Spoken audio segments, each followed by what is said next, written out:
Bible తల కింద కాదు, బైబిల్ హృదయంలో ఉండాలి. హృదయంలో ఉండాలి. బైబిల్ తలంపులలో ఉండాలి, హృదయాలోచనల్లో ఉండాలి. అప్పుడు మంచిది. అప్పుడు నీ చేత బైబిలు, నీ తల కింద బైబిల్ లేకపోయినా గ్రంథంలో ఉన్న సారమంతా నీ హృదయంలో, నీ ఆలోచనలో, నీ తలంపుల్లో నిండుంది కనుక ఎప్పటికీ అది నీకు మంచిది. దేవునికి స్తోత్రం కలుగును గాక.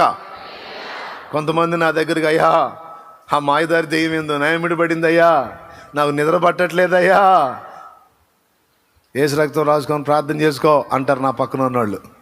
అబ్బో యేసు రక్తం రాసుకోవటం ఏందయ్యా, ఆ డబ్బాని నా పక్కన పెట్టుకున్నానయ్యా, బైబిల్ ప్రక్కన పెట్టుకో అంటారు ఇంకొకళ్ళు.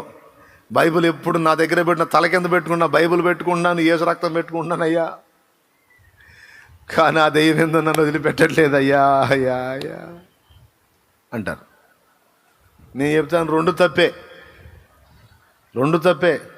సీసా దగ్గర ఉంటే దెయ్యం రాదని ఎక్కడ ఉంది? బైబిల్ దగ్గర ఉంటే దెయ్యం రాదని ఎక్కడ ఉంది?